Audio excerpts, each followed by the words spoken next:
Mang Ido was a hunter who frequented the Palawan rainforests. That night wasn't so different from the others he spent stalking wild pigs. Except this time he crossed a forbidden area elders cautioned every kid not to venture into. But he wasn't a kid anymore. And besides, since most of the other hunters avoided the area, it was most certainly crawling with animals to catch. He was slowly going down a trail when he heard a tree branch snap. He stopped and held his breath. He scanned the area for creatures heavy enough to snap a branch. But nothing. He resumed walking, cautiously looking above the trees when he heard another tree branch break on his right. Just like before, he stopped and observed. That's when he saw smoke coming from the top of a large acacia tree. Mang Ido was horrified to see a giant creature towering over him, smoking a cigar. He fell as he tried to leave the area. The creature on top of the large tree laughed. It was as if he was playing with Mang Ido and enjoying his distress. Mang Ido ran as fast as he could because he heard of this creature before. The tree dwellers of the Philippines, called the Kapre. They are one of the spirits ancestors warned them about. Mang Ido kept running. And he was found dead that morning by men hunting around the area. He died of exhaustion, based on the autopsy report. He kept running in circles until his heart failed. My name is Rika. I'm 30 years old now, still single and constantly pestered with questions as to why. My family has lived near the forest for centuries. But now I need to leave because of the deep sorrow I've been feeling since losing the two men who loved me. The first one was Harold, my childhood friend. We were classmates from elementary to high school. He taught me how to surf and later revealed his true intentions of wanting to marry me, which I refused because I was attracted to another man. The other one was a Kapre, very tall, dark, and handsome, just the way I like them. His scent of tobacco and musk is what drew me in. My life has been full of sorrow, starting from when my parents separated and abandoned me with my grandparents when I was a baby. Perhaps it was the major reason I was wary about falling in love and getting too close to Harold. He courted me for years, but I didn't feel any excitement with him. I also didn't find him attractive. I remember one time when we were surfing. Tourists were harassing us. Harold never attempted to protect me. Instead, he left me and ran away. From then on, I considered him a coward. But my worst sorrow happened when my grandparents were murdered by two drunk men. They went to our house and asked for money to buy more liquor. They were both unarmed, but when my grandfather tried to scare them using his jungle bolo, they were able to take it from him and then struck him in the head. Blood splattered everywhere. He fell to the ground as my grandmother faced the men and begged them to leave. The man holding the bolo also hit my grandmother in the head. They were about to leave when one of them was thrown against a tree and pinned there with a small tree branch. His chest was nailed to it as he cried in pain and tried to move his hands and feet until he could no longer breathe. The man holding the bolo cried in fear.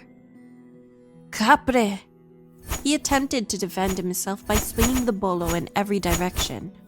Then a huge hairy figure jumped down, grabbed his arm, and broke it. He slammed the man to the ground repeatedly until his body was smashed. I felt good when I saw the man who killed my grandparents being tortured by the gigantic being. Honestly, I didn't feel scared of him and even felt protected. Now that my grandparents were gone, I needed someone like him by my side. After both my grandparents were laid to rest, I felt lonely. Harold visited me on occasion, but his presence didn't make me feel any better. I longed for the giant tree man. One night I woke up and was shocked to find myself on top of a huge tree. I almost panicked, but the sight of the stars and the moon calmed me down. I smelled tobacco smoke and saw the 8-foot man sitting on a tree branch. The leaves of the trees were rustling even though there was no wind. He had long, coarse black hair, a beard, and big, fiery eyes. He handed me some fruits, bananas, mangoes, and papayas. When I peeled and ate the mango, he smiled. It was the juiciest and sweetest fruit I'd ever eaten. Since then, the creature visited me every night and gave me fruits to eat. He also offered me a beautiful necklace with a tiny white stone. Harold came to see me one night and discovered my secret when the Kapre dropped me off. He chose to destroy the tree where my friend was living and chopped it down with an axe. I wasn't able to stop him because I was at the market. When I returned, the tree was already chopped down. I hated Harold for what he did, but he confessed that he did it because he loved me. I never talked to him again. Harold returned one night, drunk. He was depressed because of what had happened between us. I told him that I didn't want to see him anymore. He yelled at me, stating that he was willing to die for me and fight the Kapre. The tree leaves started rustling, and I smelled tobacco. My heart jumped because I knew that the Kapre came to punish Harold for cutting down the tree. For the first time, Harold wasn't a coward. Maybe he realized that this night was his final shot at winning my love. He suddenly brought out a jungle bolo similar to that of my grandfather's. Come on! Harold looked around as he shouted. I'm here. Fight! It ends tonight. One has to die. He slashed his bolo around the air. Show your... Harold was not yet finished with his sentence when he was thrown against a tree. The Kapre slowly revealed himself. Standing in the center of our front yard was a bulky, big creature. His skin was emitting a sulfur-like scent. His eyes were red. The creature was furious and threw his oversized cigar at Harold. Harold fell to the ground. He cried from the sharp pain but ignored it and looked for his bolo. His right hand grabbed the weapon on the ground and raised it above his head. Harold was determined to kill the Kapre. He lunged forward as he slashed his sword in the air. The Kapre grabbed Harold's hand and tore it off.